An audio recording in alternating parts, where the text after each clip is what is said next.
inform you about two completely different subjects, golf and public speaking. Some of you may want to learn a little bit more about golf, and some of you may want to learn a little bit more about public speaking, both of which are useful in the professional world. Others of you may already be retired and want to enjoy life. Maybe you can learn something new, interesting, and thought-provoking that you can share with your friends over a glass of wine. Golf and public speaking share three distinct similarities.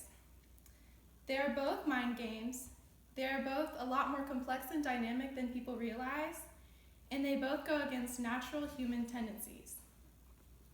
As I have mentioned, today I'm going to share with you about golf and public speaking from a unique perspective, and I hope your curiosity will be sufficed. The first way that golf and public speaking are similar is that they're both mind games. This is a diagram from my public speaking textbook, Public Speaking for College and Career by Hamilton Gregory. So public speaking is often considered a stressful event because there's a lot of fear involved with it, and it leads to symptoms such as a pounding heart and trembling knees, which can be interpreted in two different ways. The wrong interpretation could be, I'm falling apart, I won't be able to finish, this is a disaster. And that will lead to the symptoms getting even worse and eventually result in panic and a failure of your speech. The second route that a speaker can take is the correct interpretation of their symptoms. So that would be, this is unpleasant, but the speech is not going to be a disaster. If I just concentrate on getting my idea across, it's going to be fine, and the symptoms will still be there, but they'll be under control. And as a result, you let your nervousness energize you, and you proceed with your speech. Golf can also be a mind game. Many students in my golf class would get caught up with the mechanics of what they're supposed to do. So our teacher, Bob Ellis, taught us that instead of focusing on every little detail, just focus on three things. So what you need to do is turn your shoulders, point at the target, and then simply clear. When you focus on the bigger picture instead of all of the little details that you have to worry about, then everything else will come naturally. The second way that golf and public speaking are similar is that they're a lot more complex than people realize. With public speaking, there's not just the nervousness going on inside of you, but there's also outside factors.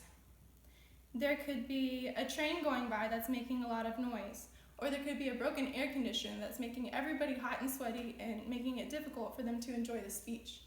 Or there could be 5 speakers ahead of you that took longer than they were supposed to, and then you have to condense your speech at the last minute. Golf is also a lot more complex than people realize. There's wind blowing one direction, or there's mud or uneven ground, or you may be hitting out of a bunker of sand. Third, golf and public speaking are similar because they oppose natural human tendencies. I've already spoken about the flight or fight response that people get with public speaking. We as human beings want to be accepted, so it's not natural to put ourselves in a situation where we could be rejected by a lot of people. With golf, it opposes natural tendencies in a different way. Many golfers, like me, will have a tendency for their balls to go to the right. So incorrectly, as John Jacobs states in my golf textbook, they will close their golf face in order to make the ball hopefully go left. But this will lead subconsciously for you to swing, instead of the correct way like this, to swing a shallow swing that faces that direction. And it will lead on and on and on to different ways of messing up your swing. So, in order to succeed at both golf and public speaking, you have to get past those natural tendencies and focus on simply what you're doing.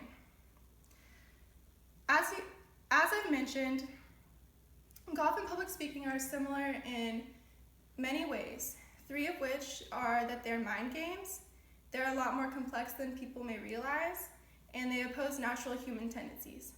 I hope that you all learned a little bit about golf and public speaking today, and that your learning won't stop here. Thank you.